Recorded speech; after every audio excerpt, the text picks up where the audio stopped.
தமிழ்நாடு. மத்திய பிரதேசத்தில் ஆழ்துளை குழிக்குள் தவறி விழுந்த 8 வயது சிறுவனை மீட்கும் பணி தீவிரமாக நடைபெற்று வருகிறது. விதிஷா மாவட்டத்தில் கிர்கடிபதர் கிராமத்தில் பயன்பாட்டில் இல்லாத ஆழ்துளை குழாய் அருகே லோகேஷ் என்ற சிறுவன் நேற்று விளையாடிக் கொண்டிருந்தான். அப்போது எதிர்பாராத விதமாக அந்த குழாய்க்குள் தவறி விழுந்தான். தகவல் அறிந்து தேசிய பேரிடர் மீட்பு படையினர் மற்றும் மாநில பேரிடர் மீட்பு படையினர் விரைந்து வந்தனர். இதையடுத்து 60 அடி ஆழம் கொண்ட ஆழ்துளை குழியில் 43 அடி ஆழத்தில் சிறுவன் சிக்கியிருப்பதை உறுதி செய்தனர். ஆனால் சிறுவனுடன் பேசவோ உணவுப் பொருட்கள் எதுவும் கொடுக்கவோ முடியவில்லை என்று மீட்பு படையினர் தெரிவித்தனர். இருப்பினும் மூச்சு திணறல் ஏற்படுவதை தவிர்க்கும் நோக்கில் தொடர்ந்து ஆக்சிஜன் கொடுக்கும் முயற்சியில் ஈடுபட்டு வருவதாக கூறினர். மேலும் சிறுவனை பாதுகாப்பாக மீட்டு விடுவோம் எனவும் நம்பிக்கை தெரிவித்துள்ளனர். சிவகங்கை மாவட்டம் காரைக்குடி அருகே டாஸ்மாக் கடையில் பெட்ரோல் குண்டு வீசியதில் காயமடைந்த விற்பனையாளர் சிகிச்சை பலனின்றி உயிரிழந்தார். பள்ளத்தூரில் வசிக்கும் ராஜேஷ் என்பவரின் தந்தை நாள்தோறும் குடித்துவிட்டு குடும்பத்துடன் தகராறில் ஈடுபட்டு வந்துள்ளார். இதனால் ஆத்திரமடைந்த ராஜேஷ் மதுவால் தனது குடும்பம் சீரழிவதாக கூறி அங்குள்ள டாஸ்மாக் கடை மீது கடந்த மாதம் 10ஆம் தேதி மண்ணெண்ணெய் நிரப்பிய பாட்டிலில் தீ வைத்து வீசியுள்ளார். அப்போது பெரும் அசம்பாவிதம் எதுவும் நடைபெறவில்லை. அதன் பிறகு குடியை விடாத ராஜேஷின் தந்தை மீண்டும் மது குடித்துவிட்டு தகராறில் ஈடுபட்டு வந்ததாக தெரிகிறது. அதனைத் தொடர்ந்து கடந்த 3ஆம் தேதி 2வது முறையாக பெட்ரோல் நிரப்பிய பாட்டிலில் தீயை பற்ற வைத்து டாஸ்மாக் கடை மீது வீசியுள்ளார். இதில் 14,000 ரூபாய் மதிப்புள்ள மது பாட்டில்கள், சுமார் 76,000 ரூபாய் ரொக்கம் தீக்கிரையாகின. கடையின் விற்பனையாளர் அர்ஜுனன், ராஜேஷ் ஆகியோர் தீ விபத்தில் சிக்கினர். காயமடைந்த இருவரும் மீட்கப்பட்டு மருத்துவமனையில் அனுமதிக்கப்பட்டுள்ளனர். பொது சொத்திற்கு பங்கம் விளைவித்தல் உள்ளிட்ட பிரிவின் கீழ் வழக்கு பதிவு செய்து ராஜேஷை காவல்துறையினர் கைது செய்தனர். இந்த நிலையில் 60 விழுக்காடு தீக்காயங்களுடன் மருத்துவமனையில் அனுமதிக்கப்பட்டிருந்த அர்ஜுனன் சிகிச்சை பலனின்றி உயிரிழந்தார். இதையடுத்து ராஜேஷ் மீதான வழக்கு கொலை வழக்காக மாற்றப்பட்டுள்ளது.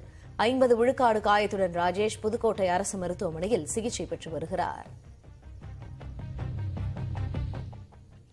கோடை வெயிலை எதிர்கொள்வதற்கு மாவட்ட அளவில் வெயில் செயல் திட்டத்தை உருவாக்க வேண்டும் என்று தமிழ்நாடு சுகாதாரத்துறை அறிவுறுத்தியிருக்கிறது. தமிழ்நாடு சுகாதாரத்துறை வெளியிட்டுள்ள அரசாணையில் அனைத்து மருத்துவமனைகளிலும் அத்தியாவசிய மருந்துகள், ஐஸ் பாக்ஸ், குளிரூட்டும் கருவிகள், போதிய குடிநீர் இருப்பு வைத்திருப்பதை உறுதி செய்ய வேண்டும் என்று தெரிவிக்கப்பட்டிருக்கிறது. மருத்துவமனைகளுக்கு தடையற்ற மின்சாரம் வழங்கப்படுவதை தமிழ்நாடு உற்பத்தி மற்றும் மின் பகிர்மான கழகத்துடன் இணைந்து செயல்பட வேண்டும் என்று அறிவுறுத்தப்பட்டுள்ளது. பொதுமக்கள் அடிக்கடி போதிய அளவு குடிநீர் பருக வேண்டும். தர்பூசணி, ஆரஞ்சு, அன்னாச்சி உள்ளிட்ட பழங்களை சாப்பிட வேண்டும் என்றும் அறிவுறுத்தப்பட்டுள்ளது. மெல்லிய தளர்வான உடை மற்றும் பருத்தி ஆடைகள் மட்டும் அணிய வேண்டும். வெளியில் செல்லும் போது குடை, தொப்பி, டவல் போன்றவற்றால் தலையை மூடியபடி செல்ல வேண்டும். குழந்தைகள், சிறுவர்கள், கர்ப்பிணிகள், இதய நோய், உயர் ரத்த அழுத்தம் உள்ளவர்கள் கவனமாக இருக்க வேண்டும் என்று கேட்டுக் கொள்ளப்பட்டுள்ளது.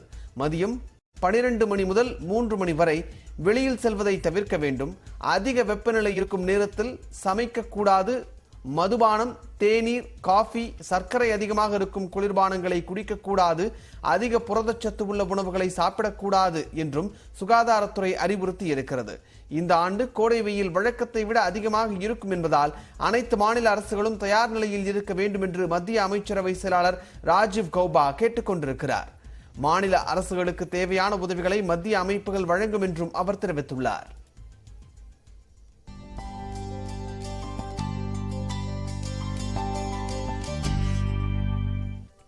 தொடர்ந்து நம்ம ஊர் செய்திகள் சிலவற்றை பார்ப்போம். திருவள்ளூர் மாவட்டம் திருத்தணி அருகே டெங்கு காய்ச்சலுக்கு 7 வயது சிறுவன் உயிரிழந்தார். திருத்தணி அருகே உள்ள காசிநாதபுரத்தை சேர்ந்த தமிழ்ச்செல்வன் மாலா தம்பதியின் மகன் தேவகுமார் டெங்கு காய்ச்சலால் பாதிக்கப்பட்டார். உயிருக்கு ஆபத்தான நிலையில் எழும்பூர் மருத்துவமனையில் சேர்க்கப்பட்ட சிறுவன் சிகிச்சை பலனின்றி உயிரிழந்தார். இந்த நிலையில் காசிநாதபுரத்தில் மருத்துவ முகாம் ஏற்படுத்தி தடுப்பு நடவடிக்கைகள் மேற்கொள்ளப்பட்டு வருகிறது. பெரம்பலூரில் 14 வயது சிறுவனை மது பாட்டிலால் குத்தி கொலை செய்த 3 சிறுவர்கள் உட்பட 5 பேரை போலீசார் கைது செய்தனர். இந்திராநகர் அங்காளம்மன் கோவில் தெருவை சேர்ந்த ரோஹித் ராஜை கஞ்சா பொட்டலங்கள் திருடியதாக கூறி அதே பகுதியை சேர்ந்த சிறுவர்கள் மது பாட்டிலால் குத்தி கொலை செய்தனர். இதில் ஸ்ரீனிவாசன், ஐயனார் ஆகிய இருவரையும் கைது செய்து திருச்சி மத்திய சிறையில் அடைத்தனர். மேலும் 3 பேர் 17 வயதுடையவர்கள் என்பதால் திருச்சி இளஞ்சிறார் கூர்நோக்கு இல்லத்தில் அடைக்கப்பட்டனர்.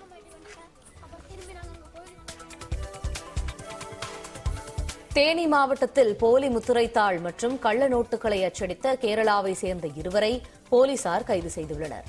கம்பம் அருகே உள்ள 18ஆம் கால்வாய் பகுதியில் வாகன தணிக்கையில் ஈடுபட்ட போலீசார் கேரளாவை சேர்ந்த முகமது சியாத், பிபின் தாமஸ் ஆகியோரை பிடித்து விசாரித்தனர். அதில் அவர்கள் கலர் பிரிண்டரின் மூலம் போலி முத்திரை தாள் மற்றும் ரூபாய் நோட்டுகளை அச்சடித்தது தெரியவந்தது.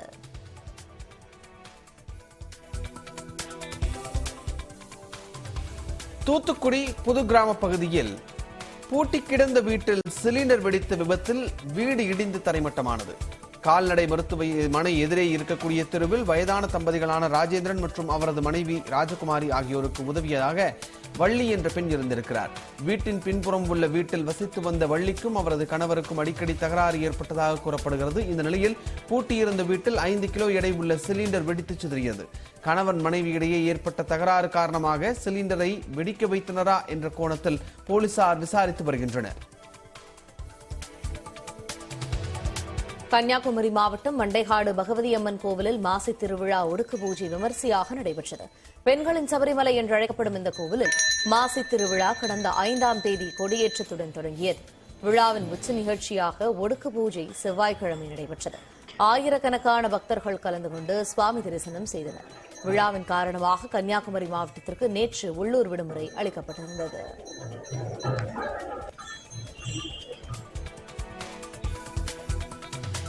கொடைக்கானல் சிட்டி வியூ வனப்பகுதியில் ஏற்பட்ட காட்டுத்தீயை அணைக்கும் முயற்சியில் வனத்துறையினர் ஈடுபட்டிருக்கின்றனர். வெயிலின் தாக்கம் அதிகரித்துள்ளதால் கொடைக்கானல் சிட்டி வியூ வனப்பகுதியில் காட்டுத்தீ பற்றி எரிந்து வருகிறது. காற்றின் வேகம் காரணமாக தீயானது மலைத்தொடர் பகுதியில் மளமளவென பரவி வருகிறது. வனப்பகுதி அருகே உள்ள ஐயர்கிணறு குடியிருப்பு பகுதிக்கு தீ பரவி விடாமல் தடுக்க வனத்துறையினர் போராடி வருகின்றனர்.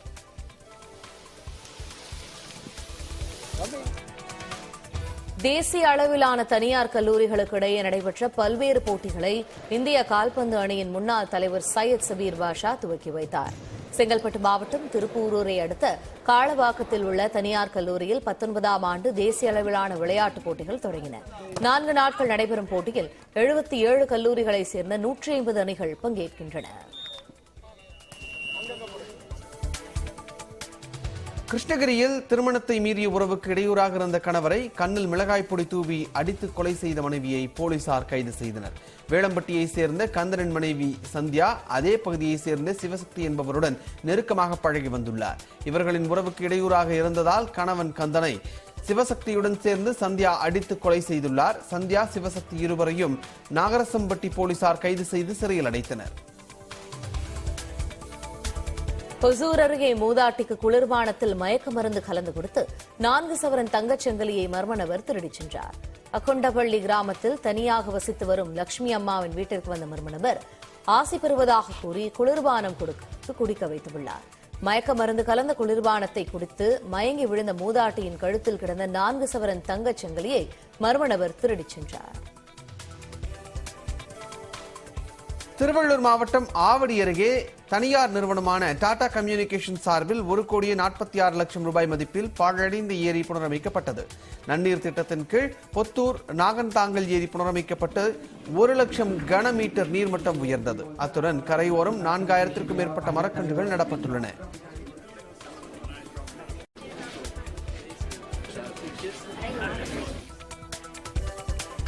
காஞ்சிபுரத்தில் இலவச பேருந்து பயணச்சீட்டு கேட்டு மனு அளித்த பெண்ணிடம் அமைச்சர் தாமோ அன்பரசன் உரிமையில் பேசியது அதிர்ச்சியை ஏற்படுத்தியுள்ளது. மாவட்ட ஆட்சியர் அலுவலகத்தில் நடைபெற்ற குறைதீர் கூட்டத்தில் மாற்றுத்திறனாளி பெண் ஒருவர் தனக்கு இலவச பஸ் பாஸ் வழங்க வேண்டும் என தொடர்ந்து கூறினார். இதை கவனித்த அமைச்சர் அப்பெண்ணை அதட்டினார்.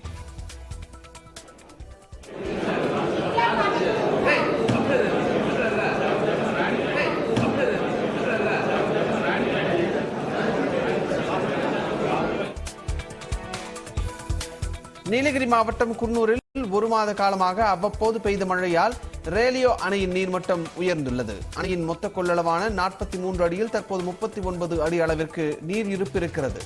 மேலும் எமரால்டு கூட்டு குடிநீர் திட்டம் மூலம் தண்ணீர் கிடைக்கும் என்பதால் வரும் மே மாதம் நடைபெறும் கோடை சீசனில் தண்ணீர் தட்டுப்பாடு ஏற்பட வாய்ப்பில்லை என்று நகராட்சி அதிகாரிகள் தெரிவித்துள்ளனர். கஞ்சா போதையில் உலாவரும் ரவுடிகளால் கடை காலவரையின்றி மூடப்பட்டிருப்பதாக அறிவிக்கப்பட்டுள்ளது பரபரப்பை ஏற்படுத்தியுள்ளது. ராணிப்பேட்டை மாவட்டம் தக்கோலத்தில் உள்ள சிமெண்ட் விற்பனை செய்யும் கடையிலேயே இந்த வினோத நோட்டீஸ் ஒட்டப்பட்டுள்ளது. சுபம் ட்ரேடர்ஸ் என்ற அந்த கடையின் முன்பாக கஞ்சா போதையில் இளைஞர்கள் அடிக்கடி தகராறில் ஈடுபட்டுள்ளனர். இதனை தட்டி கேட்ட உரிமையாளர் முத்துராமலிங்கம் என்பவரை கஞ்சா போதை இளைஞர்கள் மிரட்டியதால் இந்த வினோத முடிவிற்கு அவர் தள்ளப்பட்டுள்ளதாக வேதனை தெரிவித்துள்ளார். கோவை நீதிமன்றம் அருகே கோகுல் என்ற இளைஞர் வெட்டிக் கொல்லப்பட்ட வழக்கில் மேலும் 6 பேரை குண்டர் தடுப்புச் சட்டத்தில் கைது செய்திருப்பதாக மாநகர காவல்துறை தெரிவித்திருக்கிறது. வழக்கில் கைது செய்யப்பட்ட 13 பேரில் 3 பேர் ஏற்கனவே குண்டர் சட்டத்தில் கைது செய்யப்பட்ட நிலையில் தற்போது மேலும் 6 பேர் குண்டர் சட்டத்தில் கைது செய்யப்பட்டிருக்கின்றனர். கொலை தொடர்பாக இதுவரை 9 பேர் மீது குண்டர் தடுப்புச் சட்டத்தில் வழக்கு பதிவு செய்யப்பட்டிருக்கிறது. மயிலாடுதுறை காவிரி துலா கட்டக்கரையில் உள்ள காலபைரவர் சன்னதியில் மாசி மாத தேய்பிறை அஷ்டமி வழிபாடு நடத்தப்பட்டது. காலபைரவருக்கு திரவிய பொடி, மஞ்சள், பால், தயிர், பன்னீர், சந்தனம், இளநீர் உள்ளிட்ட பல்வேறு வகையான பொருட்களால் அபிஷேகம் செய்யப்பட்டது. பக்தர்களின் வேண்டுதல்கள் நிறைவேற பூசணிக்காய், பாகற்காய், தேங்காய் உள்ளிட்டவற்றில் தீபமேற்றி வழிபட்டனர்.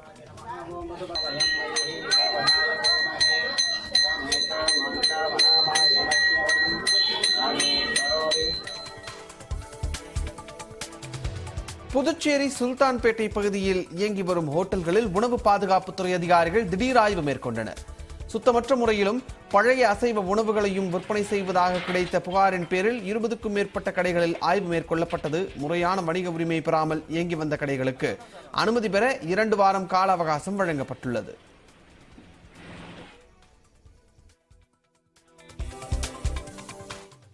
வணிக உரிமம், உணவு பாதுகாப்பு உரிமம் எதுவுமே இல்லாமல் அவர்கள் அந்த இடத்திலே வியாபாரம் செய்து கொண்டிருக்கிறார்கள். அதற்கு நாங்கள் எச்சரிக்கை கொடுத்துள்ளோம். இன்னும் 1 வாரத்தில் உணவு உரிமை எடுக்க சொல்லி அறிவுறுத்தியுள்ளோம். செங்கல்பட்டு அருகே 4 வயது சிறுமிக்கு பாலியல் தொல்லை கொடுத்த 62 வயது முதியவருக்கு ஆயுள் தண்டனை விதிக்கப்பட்டது.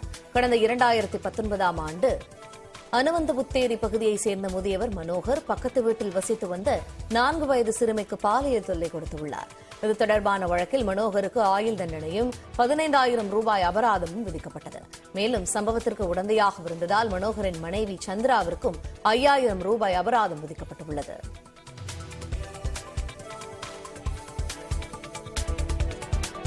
பழனிமலை அடிவாரத்தில் பிளாஸ்டிக் பைகள் விற்ற கடைகளுக்கு அபராதம் விதிக்கப்பட்டன.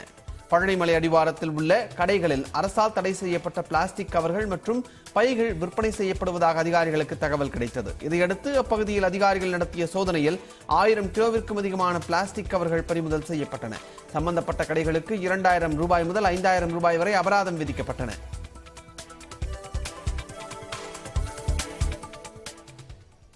நாடாளுமன்றத்தை நாடக மேடையாக பாஜக மாற்றிக் கொண்டிருப்பதாக விசிக எம்பி ரவிக்குமார் நியூஸ் 18 தொலைக்காட்சிக்கு அளித்த பிரத்யேக பேட்டியில் விமர்சித்திருந்த நிலையில், அடிமைப்படுத்திய நாட்டிற்கு சென்று நாட்டை இழிவுபடுத்தியவர் குறித்து நாடாளுமன்றத்தில் பேசுவதை விட வேறு எங்கு பேச முடியும் என தமிழக பாஜக துணைத் தலைவர் நாராயணன் திருப்பதி கேள்வி எழுப்பியுள்ளார்.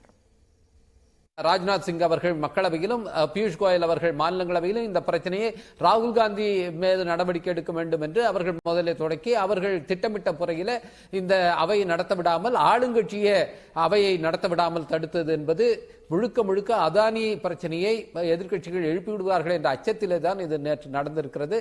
இது மிகப்பெரிய ஜனநாயக படுகொலை. நாடாளுமன்றத்தை ஒரு நாடக மேடையாக அவர்கள் மாற்றிக் கொண்டிருக்கிறார்கள். அதானி என்பவர் ஒரு தனியார் பெருநிறுவன முதலாளி, அவ்வளவுதான். அதுக்கு மேல அதில் ஒன்றும் இல்லை. அப்புறமா அதுக்கு ஏன் நாடாளுமன்றத்தில் பேசணுன்றது தான் கேள்வி. இப்ப அரசாங்கத்திற்கும் அதானிக்கும் எந்த சம்பந்தமும் கிடையாது. பாராளுமன்றத்தில் பேசக்கூடிய அளவிற்கு முக்கியத்துவம் வாய்ந்த விஷயம் இல்லை. ஆனால் இந்த நாட்டின் பிரதமர் குறித்து, இந்த நாட்டினுடைய சூழ்நிலை குறித்து இன்னொரு நாட்டிலே போய், நம்மை அடிமைப்படுத்திய நாட்டிலே போய் மிக தரக்குறைவாக, கேவலமாக இந்த நாட்டினுடைய ஜனநாயகத்தை எல்லாம் விமர்சிக்கக்கூடிய இந்த நாட்டினுடைய பாராளுமன்ற உறுப்பினர் குறித்து பாராளுமன்றத்தில் விவாதிக்காமல் வேற எங்க போய் விவாதிப்பார்கள்? பொள்ளாச்சி அருகே விவசாய தோட்டங்களில் விஷம் கலந்த உணவுப் பொடிகளை தூவி 50க்கும் மேற்பட்ட காகங்களை கொன்ற நபரை போலீசார் கைது செய்துள்ளனர். காகங்கள் விஷம் வைத்துக் கொல்லப்பட்டது ஏன்? தற்போது பார்க்கலாம்.